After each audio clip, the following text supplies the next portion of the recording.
ಖೈಬರ್ ಪಾಕಿಸ್ತಾನಕ್ಕೆ ಇರಾನ್ ತಪರಾಕಿ.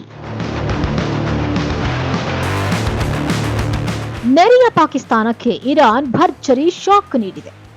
ಹಾರ್ಮುಜ್ ಜಲಸಂಧಿಯಲ್ಲಿ ಪಾಕಿಸ್ತಾನದ ಹಡಗನ್ನ ಇರಾನ್ ತಡೆದು ವಾಪಸ್ ಕಳುಹಿಸಿದೆ. ಅಮೆರಿಕ ಇರಾನ್ ನಡುವೆ ತಾನು ಮಧ್ಯಸ್ಥಿಕೆ ವಹಿಸುತ್ತಿದ್ದೇನೆ ಅಂತ ಹೆಮ್ಮೆ ಪಡ್ತಾ ಇದ್ದ, ನಾನು ಹೇಳಿದಂತೆ ಇರಾನ್ ಕೇಳುತ್ತೆ ಅಂತ ಜಂಬ ಕಚ್ಚಿಕೊಳ್ತಾ ಇದ್ದ ಪಾಕಿಸ್ತಾನದ ಪರಿಸ್ಥಿತಿ ಈಗ ಇಂಗು ತಿಂದ ಮಂಗನಂತಾಗಿದೆ.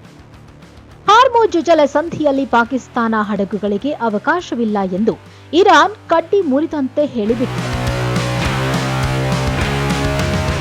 ಇರಾನ್ನ ಹಾರ್ಮುಜ್ ಜಲಸಂಧಿಯಲ್ಲಿ ತನ್ನ ಅನುಮತಿ ಇಲ್ಲದೆ ಪ್ರಯಾಣಿಸಲು ಯತ್ನಿಸಿದ ಪಾಕಿಸ್ತಾನದ ಸೀಲೆನ್ ಕಂಟೈನರ್ ಹಡಗನ್ನ ಇರಾನಿನ ನೌಕಾಪಡೆ ತಡೆದು ಹಿಂತಿರುಗಿಸಿದೆ.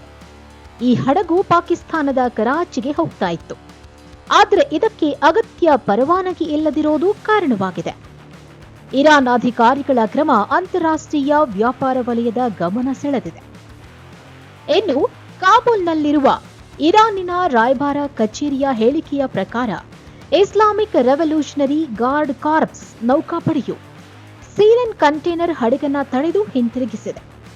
ಹಡಗು ಕಾನೂನು ಪ್ರೋಟೋಕಾಲ್ಗಳನ್ನು ಪಾಲಿಸದಿರೋದು, ಹಾರ್ಮುಜ್ ಜಲಸಂಧಿಯ ಮೂಲಕ ಹಾದು ಹೋಗಲು ಅನುಮತಿ ಪಡೆಯದಿರೋದು ಇದಕ್ಕೆ ಕಾರಣ ಎಂದು ಅದು ಸ್ಪಷ್ಟಪಡಿಸಿದೆ.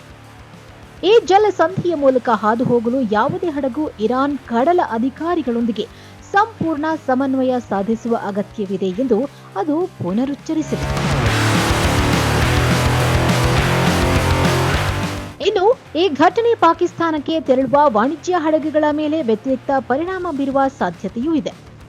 ಹಾರ್ಮುಜ್ ಜಲಸಂಧಿ ಮುಚ್ಚಿದ್ರೆ ಅಥವಾ ಬಿಗಿಪಡಿಸಿದ್ರೆ ಅದು ಪಾಕಿಸ್ತಾನದಲ್ಲಿ ತೈಲ ಬೆಲೆಗಳು ಮತ್ತು ವ್ಯಾಪಾರ ಪೂರೈಕೆ ಸರಪಳಿಯ ಮೇಲೆ ಗಂಭೀರ ಪರಿಣಾಮ ಉಂಟಾಗಬಹುದು.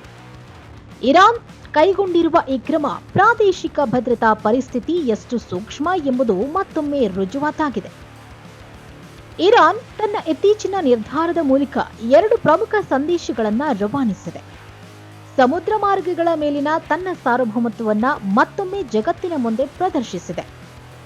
ಜೊತೆಗೆ ಪ್ರಾದೇಶಿಕ ಸಂಘರ್ಷಗಳ ನಡುವೆ ತನ್ನ ನಿಯಂತ್ರಣವನ್ನ ಮತ್ತಷ್ಟು ಬಲಪಡಿಸುವ ಉದ್ದೇಶವನ್ನ ಅದು ವ್ಯಕ್ತಪಡಿಸಿದೆ. ಹೀಗಾಗಿ ಪಾಕಿಸ್ತಾನ ಹಾಗೂ ಇತರೆ ವ್ಯಾಪಾರ ಪಾಲುದಾರರು ಈ ಘಟನೆಯನ್ನ ಗಮನಿಸಬೇಕು.